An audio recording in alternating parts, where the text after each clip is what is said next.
Salut les makers et graphistes en herbe, bienvenue dans ce tutoriel sur Photoshop pour créer un mock-up.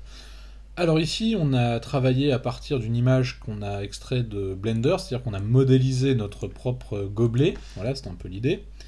Donc là on a modélisé ce gobelet là, et on va donc réaliser notre premier plaquage de texture entre guillemets sur notre gobelet qui est lui brut. Donc vous voyez ici on peut changer la couleur de fond, on peut changer la couleur de l'opercule, on peut vraiment tout faire directement à partir de Photoshop, donc c'est l'avantage. Voilà.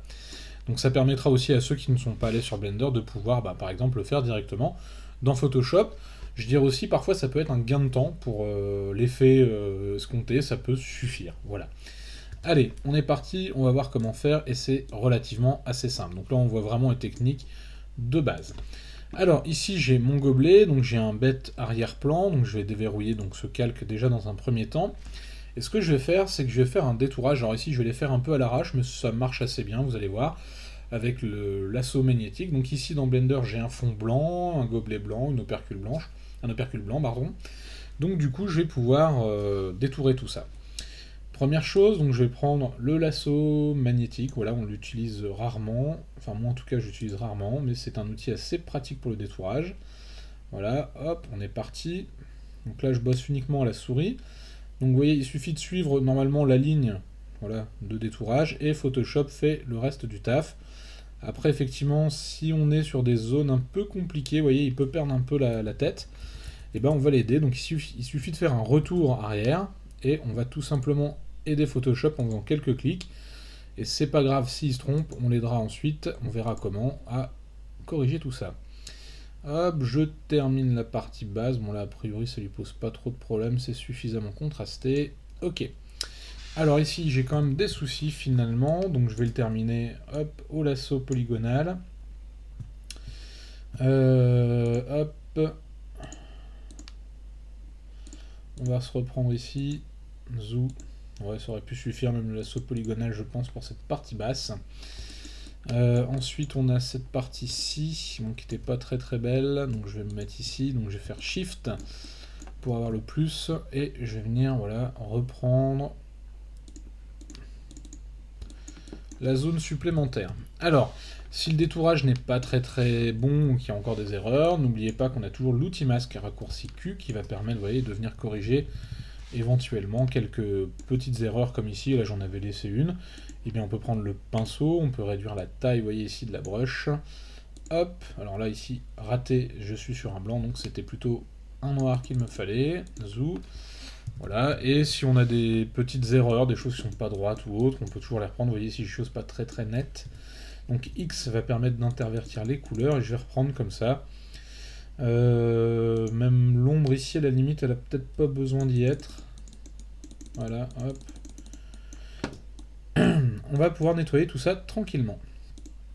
Hop, voilà, et là ça me paraît relativement assez propre. Ok, et bien une fois qu'on est content, qu'on a fait donc cette première partie de détourage, on va pouvoir créer maintenant notre masque de fusion qui va nous aider pour la suite, et je vais m'en expliquer après avoir corrigé cette dernière petite erreur ici. Voilà, j'aimais pas trop ça. Ok, allez, c'est pas parfait mais ça ira bien. Nous, ce qui nous intéresse, donc, c'est de sortir donc ici, récupérer la sélection. Donc, je rappelle, c'est le raccourci Q pour le masque. Alors, pour pouvoir importer, par exemple, mon étiquette ici que j'ai, enfin, on va dire ce plaquage sur mon gobelet, pour pouvoir l'insérer facilement, je vais utiliser une petite astuce. Donc, déjà, premièrement, je vais créer un dossier que je vais appeler gobelet bas. Voilà. Je vais lui mettre une couleur pour le repérer assez facilement, donc un petit clic droit, je vais mettre du vert, voilà. Donc ça c'est la partie base de mon gobelet. Et bien dedans, je vais venir tout simplement y mettre cette image-là. Donc je vais prendre mon calque, je vais le balancer ici. Ah. Alors, il ne veut pas parce que j'ai certainement ma sélection encore d'activer. Donc ce que je vais faire, c'est que je vais tout de suite cliquer ici, vous voyez, sur masque de fusion, et il va m'appliquer le masque sur le dossier. Alors qu'est-ce que ça va permettre de faire? Ça va permettre tout simplement d'avoir ce petit effet là, hop, voilà. C'est-à-dire que l'image qui est dans ce dossier, vous voyez, elle est écrêtée par le masque. Alors, je vais la sortir volontairement du dossier, vous voyez, elle est ici. Si je fais CTRL-T ou Command-T sur Mac, je vais pouvoir réduire donc mon image. Vous voyez, donc là je peux déjà plus ou moins la caler. hop, je vais faire entrer, je vais la mettre maintenant dans le dossier, et effectivement, on voit bien qu'elle s'est incrustée dedans. Alors, ce que je veux, c'est positionner mon image. Déjà, première chose, je vais faire donc CTRL-T ou Command-T, donc transformation.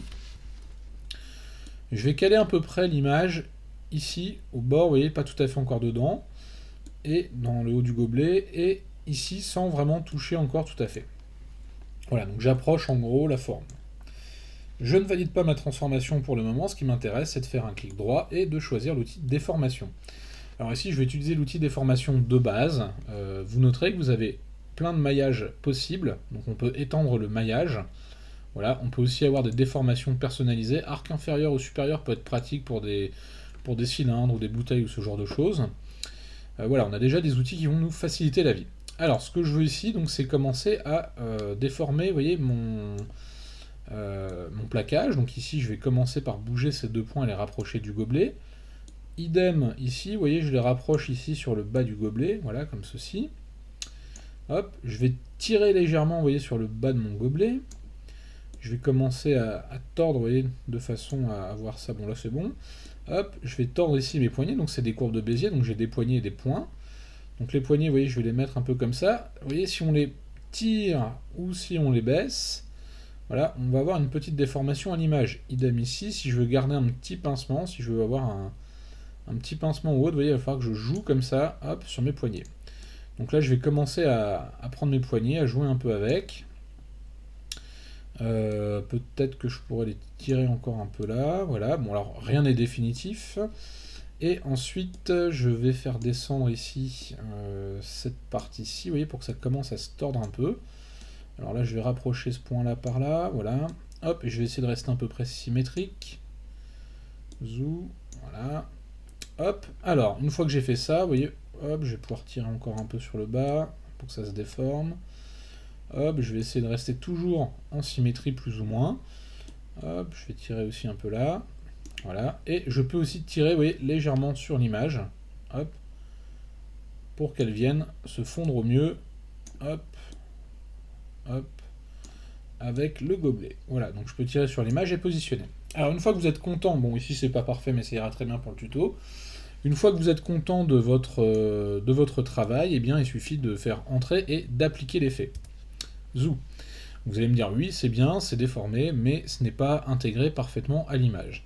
Pour ça on va travailler simplement avec les fusions, vous voyez ici du calque, et je vais choisir ici densité linéaire plus. Qu'est-ce que ça nous permet? Ça nous permet de récupérer, vous voyez, tout simplement les ombres de l'objet, et ça permet d'intégrer l'objet un petit peu mieux. Donc voilà, là je suis venu faire mon premier plaquage. Éventuellement, je peux aussi, avec les réglages ici, travailler par exemple luminosité contraste. Vous voyez, on peut retravailler un petit peu, rendre les choses un petit peu plus lumineuses si on le souhaite. Retravailler le contraste ou pas, voilà, de l'image. Bon, ici j'en ai pas forcément besoin. Quoi d'autre bah là c'est déjà pas mal. Bon, on va garder celui-ci pour le moment. Donc moi ce que je souhaiterais par exemple ici, c'est transformer donc ce calque en calque dynamique. Donc là il est pixelisé, donc je le convertis en objet dynamique. Qu'est-ce que ça va me permettre? D'appliquer ici, vous voyez, un petit filtre. Donc là je vais aller dans galerie de filtres. Et je vais vouloir y mettre un petit effet légèrement texturé papier. Voilà, donc ici vous voyez j'ai un petit gaufrage. Donc c'est texture, voilà, plaquage de texture. Voilà, la mise à l'échelle, on va la faire plutôt fine, parce que forcément c'est quelque chose d'assez fin, c'est du carton, voilà. En relief, alors on pourrait le pousser, oui, beaucoup plus, mais ce n'est pas nécessaire. On va rester très léger, c'est juste pour donner cette impression un peu carton. Voilà, hop, vous voyez, du coup j'ai une petite impression de gaufrage, de cartonnage, et le filtre est dynamique, c'est-à-dire que je peux le reprendre. En plus de ça, ici je pourrais très bien alors utiliser un filtre de type ajout de bruit. Alors pareil, on va y aller avec parcimonie, c'est-à-dire que si j'en mets trop, ça va bousiller l'image. Donc je vais plutôt descendre ici dans les 2 ou 3% maximum à mon avis, vous voyez, pour que ça soit très très très très léger. Voilà, 4 c'est même un peu trop, hop, et voici. Donc du coup j'ai quelque chose qui est un peu texturé, vous voyez, qui a pris un peu de texture. Alors là on est plutôt bon. Maintenant, alors moi mon mockup est plutôt de taille petite, hein. Ici vous voyez si je zoome, je dépasse je suis déjà à 200%. Donc n'hésitez pas dans Blender, si vous sortez quelque chose, d'être sur une image configurée type 2K ou 4K, n'hésitez pas à pousser la taille de vos pixels. Si vous prenez une image sur internet, il suffit simplement de faire une recherche et au moins 2 millions de pixels, voire plus. De façon, si vous voulez faire un book pour du format 3, avoir une qualité d'impression suffisante et bosser en 300 dpi. Voilà, j'ai fait donc mon gobelet bas. Voilà une technique, donc pas très très compliquée. J'ai créé un dossier sur lequel je suis venu mettre un masque de fusion. Regardez, si j'ai cliqué sur ce petit masque de fusion, je peux aussi éventuellement récupérer la sélection, et il va me demander où, gobelet, masque, etc. Vous voyez, hop, je peux récupérer la sélection, on n'est jamais vraiment perdu. Donc commande ou CTRL D pour désélectionner. Ensuite, qu'est-ce qu'on voudrait faire? Eh bien, moi, je voudrais coloriser, par exemple, le haut de mon gobelet en bleu. Alors, il y a plusieurs méthodes, on va essayer d'en voir quelques-unes. Donc là, première chose, je vais également faire un détourage. Donc là, je vais encore faire un détourage en mode ninja. Voilà, hop, donc là, le petit lasso magnétique qui est bien pratique pour ce tuto pour gagner un petit peu de temps. Donc essayer de faire un détourage, vous voyez là, bon, j'ai des erreurs, je me dis tant pis, c'est pas grave, je le finirai à la main. Hop, je viens ici, zou, et je viens finir le reste. Ça devrait bien se passer. Voilà. Hop, et je termine. Voilà. Allez, raccourci Q. On va voir où est-ce que j'avais une grosse erreur. Ah, finalement, c'est peut-être pas si terrible que ça. Bon, ça a l'air d'aller. Je m'attendais à pire. Si j'ai une petite erreur là. Hop. Ouais, bon, c'est pas grave, c'est un masque, on le verra après.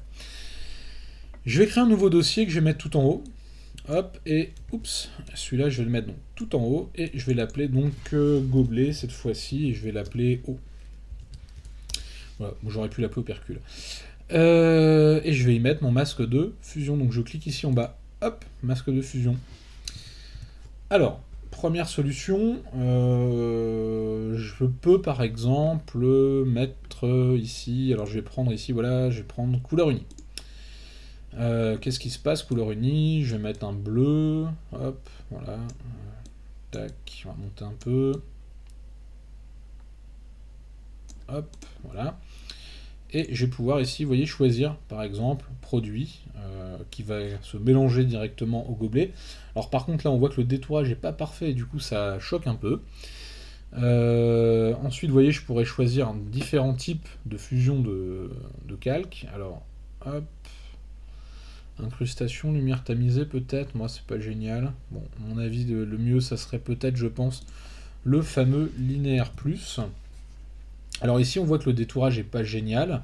Et bien c'est tout l'intérêt, vous voyez, du masque de fusion, c'est que je vais pouvoir prendre le pinceau, vérifier ici que j'ai bien, vous voyez, hop, une épaisseur suffisante, que je suis bien en noir et blanc ici, donc pour pouvoir, vous voyez, corriger. Alors pourquoi c'est pas parfait? Parce que finalement si on regarde ici, vous voyez, ça déborde un peu, donc le masque de fusion, le masque de fusion va permettre en fait de reprendre ces petits défauts, ces micro défauts, hop, à la volée. Donc quand ça déborde ici, vous voyez, ça déborde un peu trop. Hop, je peux le reprendre comme ça. Ici c'était pas très net, pas très joli. Pareil, je peux reprendre, vous voyez, ici j'ai du blanc en fait qui reste, donc je vais inverser mes couleurs. Donc c'est à dire que là je vais peindre en fait, hein, vous voyez, hop, je vais pouvoir déborder comme ça.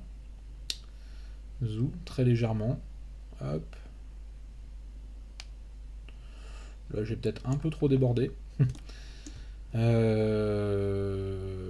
Ici, qu'est-ce qui s'était passé ici? Voilà. Je vais peut-être passer... voilà. Bon. Hop, revenons en arrière. Voilà, donc ça va nous permettre comme ça de corriger quelques petits défauts. Ensuite, donc ça c'est une méthode pour pouvoir coloriser. On aurait pu très bien reprendre par exemple, faire un peu la même méthode. Alors je vais désactiver l'œil, donc du coup ça va désactiver l'effet, on est d'accord. Je vais aller sur mon calque ici, je vais faire une sélection. Je vais prendre l'opercule, copier, coller. Donc ici on voit bien que j'ai juste l'opercule. Et je vais aller le mettre dans mon dossier. Alors, donc ça veut dire que j'ai une image ici qui est dans mon dossier. Et on ne voit que la partie que j'ai détourée. Et bien, cette partie-ci, cette image, je peux maintenant, par exemple, utiliser tout simplement teint de saturation et coloriser. Voilà. Hop. Mon élément de manière manuelle. Comme ceci, mais à partir, cette fois-ci, de l'image. Donc là, du coup, je vais pouvoir jouer comme ça sur la colorisation de mon élément. Hop, on va plutôt, alors, Hop, je vais essayer de le passer en bleu. Bon là ça va être un peu violent je pense. Un bleu un peu layette. Zou. Hop là. Voilà. Donc là, autre méthode, j'ai utilisé teinte de saturation, donc un réglage qui m'a permis de colorier. Ici, vous voyez, je n'ai même pas mis type normal ou autre, mais je pourrais très bien rajouter, vous voyez, un effet de masque, effectivement, une fusion de masque, mais globalement, je n'en ai pas besoin. Voilà, là, ça va permettre de reteinter. Donc c'est une autre méthode qui est un peu différente, je dirais, globalement, de la première. Quoi d'autre? Donc là, vous voyez, si... quoi que je vous ai dit des bêtises, en fait, c'est ce que j'ai besoin d'avoir mon image en dessous, pas sûr. Puisqu'il va recoloriser dans le masque. Hop, ouais, non, bah ouais, j'ai même pas besoin d'avoir, vous voyez, hop, j'ai fait un copier-coller. Je vous ai dit une bêtise, je peux utiliser teinte de saturation directement sans avoir à passer directement par un copier-coller. Comme je suis en train de parler, parfois ça m'arrive de dire des bêtises. Voilà. Allez, on va le garder en bleu comme ça, puis on va garder teinte de saturation comme élément par défaut. Qu'est-ce que je voulais faire? Lui, c'était juste supprimer toi, voilà. Donc là, j'ai la partie gobelet haut, voilà, je l'ai mis en bleu, je suis content. Ah oui, on pourrait aussi, à cette partie gobelet haut, on pourrait aussi éventuellement, peut-être mettre galerie des filtres, je vais aller voir, plaquage texture, alors là, il va pas vouloir parce que je n'ai rien du tout.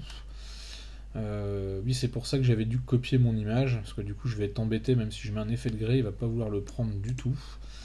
Et bien dans ces cas-là, oui, je vais revenir un peu en arrière, je vais garder cet élément-ci, qui ne change rien. Voilà, et je vais lui mettre un effet de gaufrage, donc vous voyez, je reviens, ici donc c'était un morceau d'image, et je vais l'utiliser pour les filtres, et aller dans la galerie des filtres, et mettre une petite texture, vous voyez, papier un peu, là, un peu gaufré. Donc je vais reprendre exactement les mêmes éléments qu'avant, voilà, hop. Du coup j'ai un truc un peu gaufré, donc ça rajoute encore un peu de matière à l'élément. Je pourrais, alors là je l'ai fait de manière non dynamique, ce qui était peut-être une erreur, donc je reprends mon image pixelisée, j'ai fait CTRL Z, ou commande Z pour retour arrière, hop, un clic droit, et je vais convertir ça en objet dynamique, et du coup je vais pouvoir reprendre mon filtre, galerie des filtres, voilà. Comme ça, ça me permettra de pouvoir revenir dessus le cas échéant. Pareil, on va pouvoir prendre un filtre, bruit, anti-poussière. Donc là, j'étais à 2,45, zou. Voilà. Hop, donc du coup, mon gobelet, il a pris un petit peu de matière, il a pris un peu de relief. Donc c'est assez intéressant. J'en ai terminé pour cette partie-ci. Donc là, hop, je vais lui mettre une couleur ici rouge. Maintenant, ce qui m'intéresserait, c'est avoir le gobelet dans son entier. Donc je peux faire une sélection pareille au lasso. Alors là, je pourrais peut-être même, à partir de là, c'est vrai que je ne l'ai pas fait, hop, faire une sélection en fait automatique entre guillemets. Normalement, Photoshop doit savoir me reconnaître l'objet. Alors ici, ça va, raccourci Q. Bon, peut-être que j'aurai un peu de détourage à faire, oui, effectivement. Hop, alors ici, là, j'ai des, vous voyez, des petits soucis. Donc on va revenir dessus. Hop. Donc c'est l'avantage, hein, vous voyez, on gagne un petit peu de temps. Zou. Ouais, c'est pas très propre, quoi. Hop, alors là je suis à la souris, c'est vrai que c'est quand même beaucoup plus simple quand on est à la tablette graphique. Mais ça n'empêche pas de faire le boulot. Alors la petite astuce, elle est simple, hein, c'est d'utiliser ici le lissage. Vous mettez un peu de lissage, hop, X, j'inverse mes couleurs. Hop, je reviens comme ça un peu dessus. Zou. Ici, il a un peu mangé le gobelet là-haut. Voilà. Là, je suis revenu un peu trop en arrière. Alors là, vous voyez, j'ai même du blanc qui apparaît, c'est-à-dire que j'ai mal fait mon nettoyage sur le gobelet. Bon. Allez, on va dire que c'est bon. On revient en arrière. Donc, raccourci Q, on sort de ce masque. Moi, ce qui m'intéresse ici, c'est de sélectionner le fond. Là, c'est le gobelet que je vais sélectionner. Donc, je vais faire commande Shift I. Mais vous pourrez faire sur PC CTRL SHIFT I, à mon avis, ça permettra d'inverser. Vous voyez, j'ai un contour qui est apparu. J'ai donc inversé l'ensemble. Et bien, maintenant, qu'est-ce qu'on va faire? On va créer un petit dossier. Donc là, on va l'appeler fond. Voilà. Je vais y mettre le masque de fusion. Vous voyez, il est légèrement différent vu qu'on a inversé. C'est-à-dire que c'est cette zone-là qui va être active. Donc la zone blanche, enfin, qu'on va voir apparaître. Il nous a masqué le gobelet. Maintenant, ce qui nous intéresse, c'est donc de changer ce fond par une couleur. Donc du coup, ici, on pourrait faire, par exemple, couleur unie, zou, et je veux quelque chose d'un peu dans les couleurs, voilà, un peu chaud. hop, et eh bien on a vu qu'on pouvait maintenant jouer tout simplement, vous voyez, avec produit, voilà, hop, et on a teinté le fond automatiquement, on récupère l'ombre, et on a quelque chose d'à peu près cohérent, voilà. Eh bien écoutez, j'espère que ce petit tuto vous aura plu, qui vous aura permis de découvrir voilà, des petites astuces pour gérer tout simplement les masques de fusion par dossier image et de pouvoir réaliser un mock-up avec des outils très basiques, mais ça fonctionne sans passer par Blender directement ou par Dimension, voilà. Donc si ça vous a plu, mettez un petit pouce bleu, et moi je vous dis à très bientôt, et n'hésitez pas à vous abonner pour nous suivre.